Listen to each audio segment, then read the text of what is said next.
देखिएगा, कल हमने क्या टॉपिक था हमारा,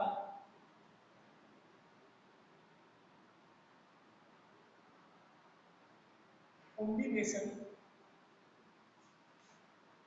ऑफ एरर्स।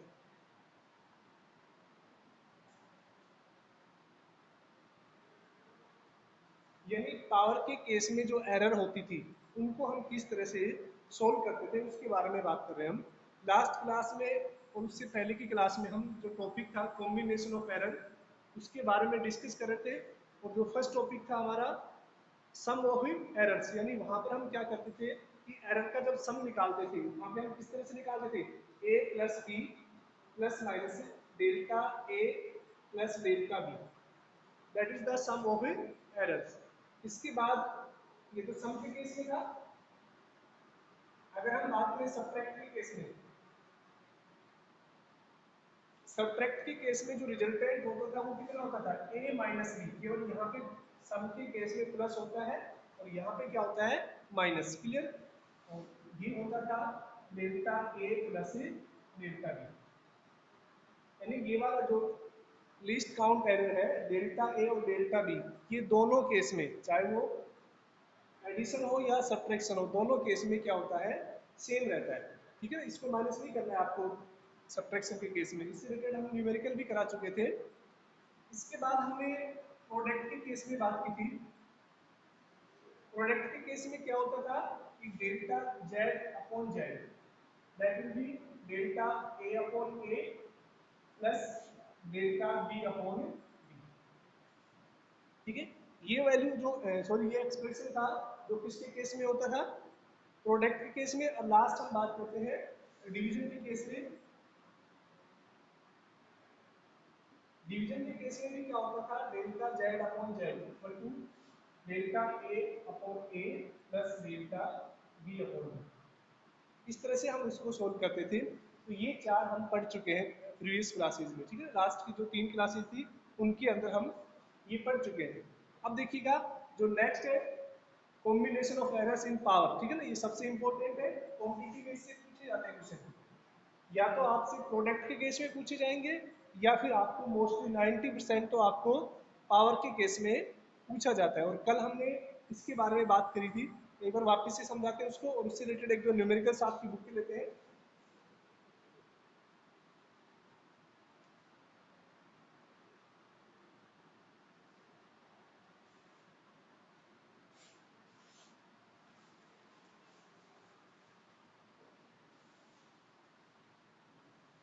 हम तुम भी ध्यान देना।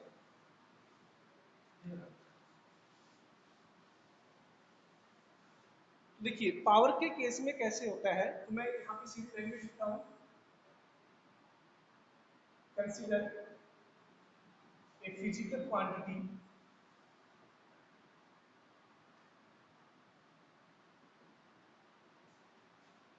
Z represent as. मान लेते हैं कि कोई भी एक फिजिकल क्वांटिटी है जेड, जिसको हम इस तरह से रिप्रेजेंट कर रहे हैं। ए की पावर हम मानते हैं एक्स, बी की पावर मानते हैं वाई और सी की पावर मानते हैं जेड। अब कल हमने ए बी सी डी दिया था, उसकी पावर हमने एम एन ओ पी ली। ठीक है, वो तो आप पे डिपेंड करता है कि आप किसी को भी पावर ले सकते हैं। यानी ए की पावर हमने मान लिया एक्स हो गया, बी की पावर वाई हो गया और सी की पावर जेड हो गया। कल हमने क्या लिया था, हमने ये लिया था कि ए की पावर एम, बी की पावर एन, सी की पावर ओ, डी की पावर पी। एक ही बात है, चाहे 3 एक्सपोनेंट हो या 4 हो, उससे कोई फर्क नहीं पड़ेगा। ठीक है ना। तो देखिएगा हम मान लेते हैं कि जो जेड है वो इस तरह से रिप्रेजेंट की जाती है कि ए की पावर एक्स हो गया, बी की पावर वाई और सी की पावर कितनी होगी, जेड। ठीक है, अब देखिएगा हम बात कर रहे हैं कि इसको जब सोल्व करेंगे, हिमांशु हर देखिएगा इस तरह से हमने यहाँ पे लिख लिया। ठीक है, आप चाहे तो मैं कल वाला करा देता हूँ इसको, अगर आप इसमें कंफ्यूज हो रहे हो। कल वाले बोलते हैं ए की पावर हम मान लेते हैं एन, बी की पावर एन मान लेते हैं, सी की पावर हमने ओ मान ली थी और डी की पावर हमने कितनी मान ली थी, पी। यानी ये ए बी सी डी जो हमने बेस ली थी उनकी पावर एन एन और पी हमने कंसिडर की थी। अब देखिए जब यहाँ पर हम इसको सॉल्व करेंगे एरर के केस में डेल्टा जेड अपॉन जेड, यानी एक्सपोनेंट के केस में, उस केस में क्या होगा, यानी m आगे हो जाएगा delta a upon A, clear, plus ये जो पावर है ये क्या होगी n delta b upon B, plus ये थोड़ा ध्यान देना कि देखो कल क्या मिस्टेक हो गई थी, कल हमने यहाँ पर माइनस यूज कर लिया था, ये ध्यान रखना कि ये प्लस ही आएगा, ठीक है ना, चाहे वो डिवीजन में हो, यानी अपर साइड में हो या लोअर साइड में, दोनों केस में ही क्या रहेगा, वो प्लस रहेगा।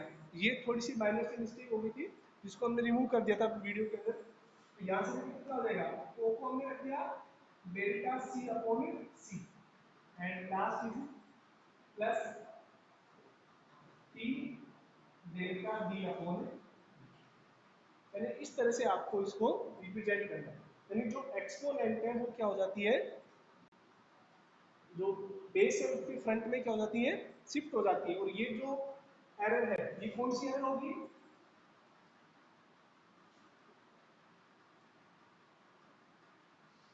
रिलेशनल एरर, या इसको हम किस नाम से बोलते हैं,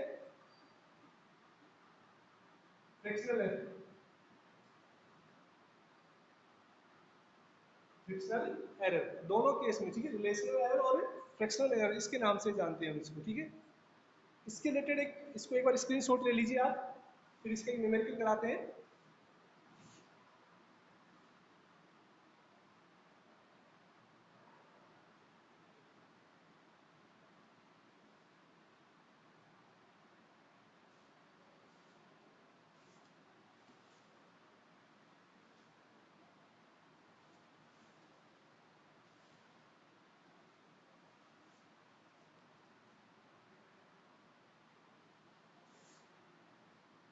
देखिए न्यूमेरिकल्स हम डिस्कस करते हैं। Consider a physical quantity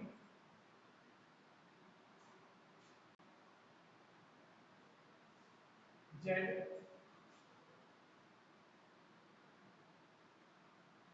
represent as Z cube, मैं कोई भी एक फिजिकल क्वांटिटी ले रहा हूँ जिसको हम इस तरह से रिप्रेजेंट कर रहे हैं, ए की पावर 2 बी की पावर 3 अपॉन सी की पावर हाफ एंड डी, यानी ये हमने इस तरह से लिखा है ए स्क्वायर बी क्यूब, सी की पावर हाफ हो गया और डी हो गया, यानी इसको आप रूट में भी लिख सकते हैं। अब देखिएगा अगर मैं देता हूँ यहाँ पे if percentage error in A B C and D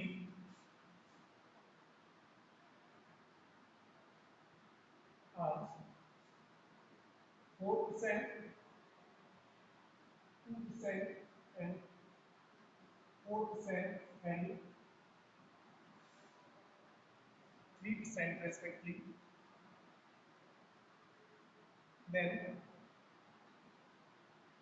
find percentage error z। देखिए आपसे क्या बोला गया है कि एक फिजिकल क्वांटिटी है जेड, वो इस तरह से रिप्रेजेंट की जा रही है कि A square B cube C half and D, और आपको A B C and D में 4 2 4 एंड 3 ये आपको क्या दे रखी है, परसेंटेज एरर दे रखी है। तो आपसे पूछा गया है कि जेड के अंदर कितनी एरर होगी। देखिए हमने सीधा बताया कि कैसे आपको सोल्व करना है, डेल्टा जेड अपॉन जेड, जो पावर होती है उसको बाहर निकलेंगे, यानी 2 delta A upon A plus 3 delta B upon ए, यानी जो एक्सपोनेंट होता है उसको हम किस पे रखेंगे, फ्रंट पे रखेंगे, प्लस देखो ये वाला इसकी पावर कितनी है, सी डेल्टा सी अपॉन सी, प्लस बी की पावर कितनी है यहाँ पर 1 delta D upon D, clear. अब देखिए इनकी जो वैल्यू है वो आपको दे रखी है, इस केस में परसेंटेज की केस में दे रखी है, यानी जो रिजल्टेंट है वो परसेंटेज के केस में आएगा, यानी डेल्टा जेड अपॉन जेड, अगर परसेंटेज की सॉल्व करेंगे तो 2 डेल्टा ए अपॉन ए कितना है 4% है, plus 3 delta B upon B कितना है 2, plus 1 upon 2 delta C upon C, 4 plus 1 into delta D upon D, यानी ये जो वैल्यू है आपने ये जो गिवन है आपने सब्स्टिट्यूट की है, ठीक है। तो यहाँ से देखिएगा डेल्टा जेड अपॉन जेड ये कितना हो जाएगा 8 प्लस 6 प्लस 2 प्लस 3, ठीक है। यानी डेल्टा जेड अपॉन जेड कितना हो गया 19%, ठीक है। तो ये इसका सॉल्यूशन हो गया। जो कल हमने क्वेश्चन कराया था उसको वापस से सोल्व करना है एक बार, ठीक है ना, तुम्हें खुद करना है उसको, आपकी बुक का था वो क्वेश्चन।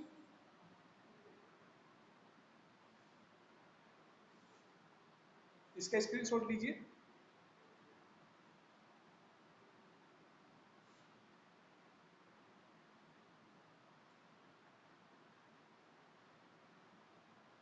जल्दी से इसका स्क्रीनशॉट लीजिए। समझ में आया क्या? एक बार थम्स अप करना सभी।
देखिए क्वेश्चन मिलेगा आपकी बुक का है,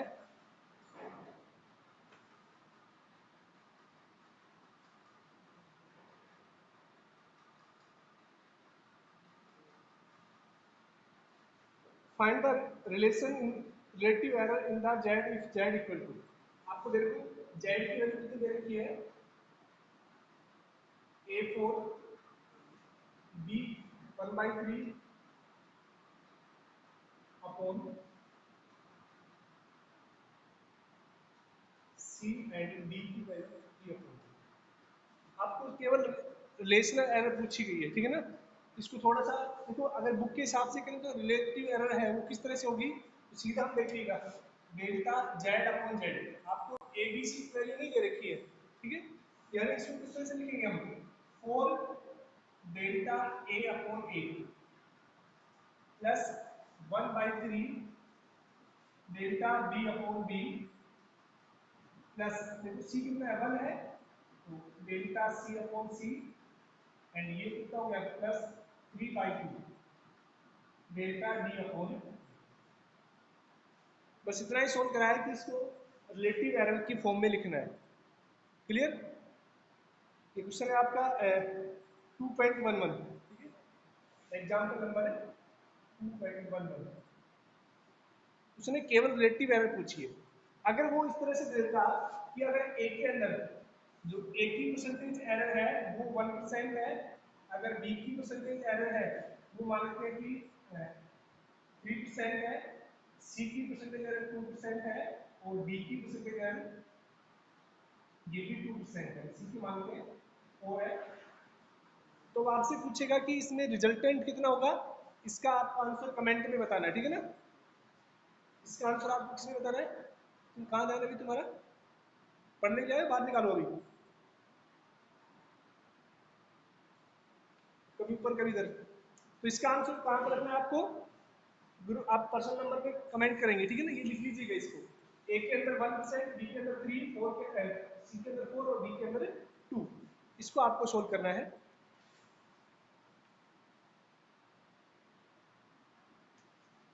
चले नेक्स्ट।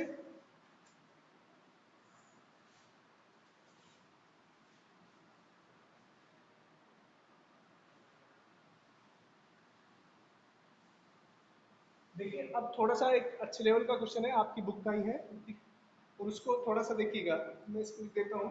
ये है आपका 2.12, आप अपनी बुक में देख लेना थोड़ा, अगर नहीं बुक है किसी के पास तो एनसीईआरटी डाउनलोड करके आप इसको देख सकते हैं।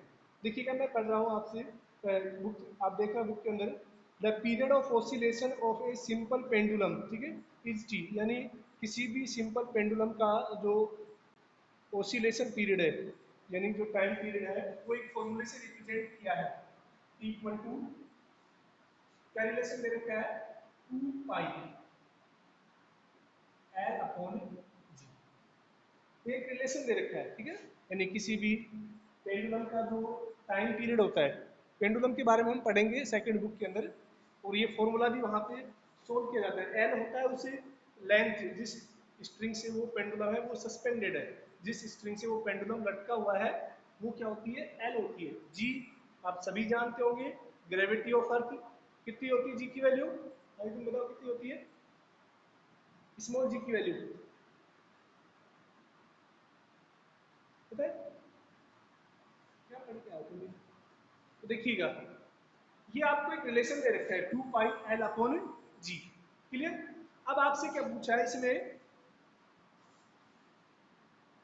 Major value of L is 20 centimetre known as 1 mm accuracy, यानी जो एल है वो आपको किस तरह से दे रखा है, 20 centimetre plus minus 1 mm, mm का मतलब समझ गए आप, मिलीमीटर, यानी जो लेंथ के अंदर जो ये तो क्या होगी, उसकी मीन वैल्यू होगी, और ये क्या होगी, लीस्ट काउंट हो गया या absolute mean value.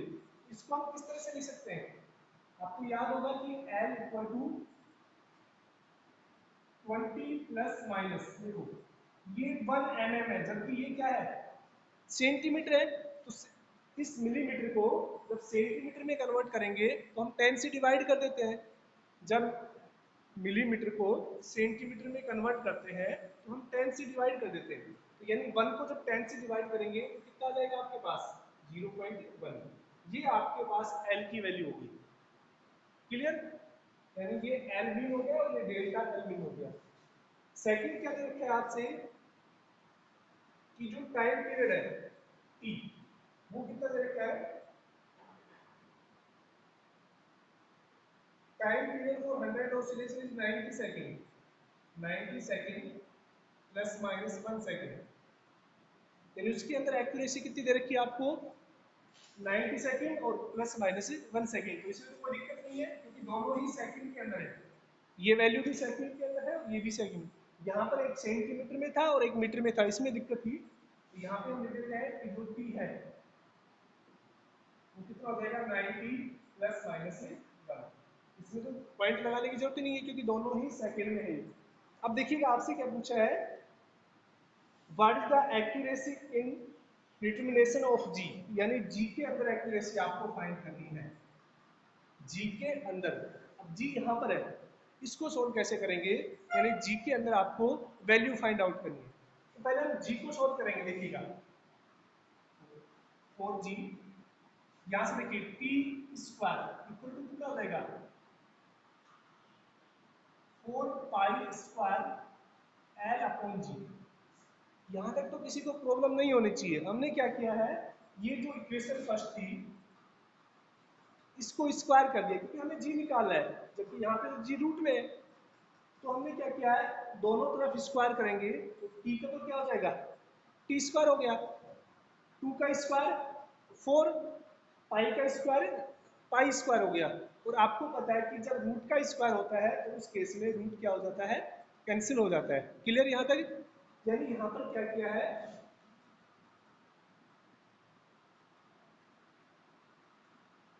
Equation first को हमने स्क्वायर किया है, थोड़ा सा टफ क्वेश्चन है, इसको पहले समझना, बाद में आप इसका स्क्रीनशॉट ले लेना। यानी जी की वैल्यू सोल्व करने के लिए हमें इसको सोल्व किया है किस तरह से, स्क्वायर करके। ये वैल्यू थोड़ा आपको एल की वैल्यू दे रखी है आपकी बुक के अंदर की 20 centimetre with the 1 mm accuracy, तो इस mm को आप वापस से सेंटीमीटर में बदलेंगे तो इस तरह से लिख देंगे हम, और टाइम का दे रखा है 90 second with 1 second accuracy, that will B 90 plus minus 1, clear. अब देखिए जी के लिए हम जब सोल्व करेंगे तो आप 10th क्लास पढ़ के आए, इतनी मैथ तो आती होगी आपको, जब जी को सोल्व करेंगे तो ये कितना हो जाएगा, देखिएगा 4 पाई स्क्वायर एल अपॉन ये हो जाएगा क्लियर, यानी इस जी को क्रॉस मल्टीप्लाई कर दिया, जी ये किधर आ जाएगा, डिवाइड में हो गया। अब देखिएगा जी के अंदर परसेंटेज वैल्यू निकालिए, यानी डेल्टा जी अपॉन जी, जी के अंदर सोल्व कर रहा है तो 4 पाई तो क्या हो गया, कांस्टेंट हो गया, तो 4 पाई का तो कुछ होगा नहीं, 4 पाई तो क्या हो गया कांस्टेंट। ये देखो एल, इसको हम कैसे लिखेंगे, delta L upon L, clear division. ये 4 पाई तो कांस्टेंट है, भी 4 और पाई की वैल्यू भी फिक्स होती है, केवल आपके पास क्या है एल और टी बचा है, क्या बचा है एल और टी। अब एल के लिए तो हमने लिख दिया delta L upon L plus, ये टी डिवाइड में ऊपर की तरफ आएगा तो 2 तो पावर तो फ्रंट में हो जाती है, और डेल्टा टी अपॉन टी। यहां तक किसी को दिक्कत नहीं होनी चाहिए कि जी को सोल्व किया तो 4 पाई तो कांस्टेंट है, इसका तो लिखेंगे नहीं, L delta L upon L, इसकी स्क्वायर 2 है, हमने एक्सपोनेंट का भी बात की थी कि पावर फ्रंट पे आ जाती है, तो 2 डेल्टा टी अपॉन टी। अब देखिएगा जो वैल्यू है उनको सोल्व कर लेते हैं, डेल्टा जी अपॉन जी, डेल्टा एल अपॉन एल, ये तो आपको पता है ये एल होता है और ये क्या होता है डेल्टा एल, ऐसे ही लिखते हैं एल को, यानी 0.1 अपॉन 20 प्लस 2, ये हो गया आपके पास 1 by delta T upon T, यानी 1 बाई 90 और डेल्टा एल अपॉन 20, कोई दिक्कत नहीं है। अब इसको सोल्व कर लीजिए आप, इसको सोल्व करेंगे तो कितना हो जाएगा डेल्टा जी अपॉन जी, इसको डिवाइड कीजिए 1 बाई 200, 0.005, ये आ जाएगा आपके पास। इसको सोल्व करेंगे तो एक डेसिमल और हो गया, और 2 से डिवाइड करेंगे तो ये होगा आपके पास। इसको सोल्व कीजिए 45,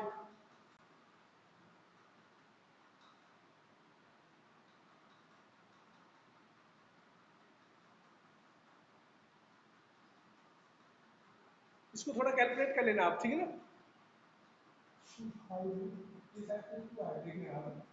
तो ये डेल्टा जी अपॉन जी, ये सोल्व करेंगे तो ये आपके पास 0.075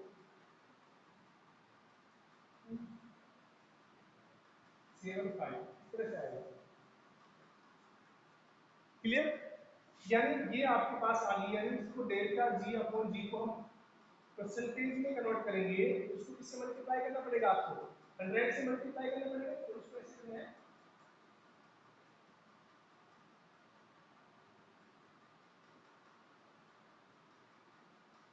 ठीक है।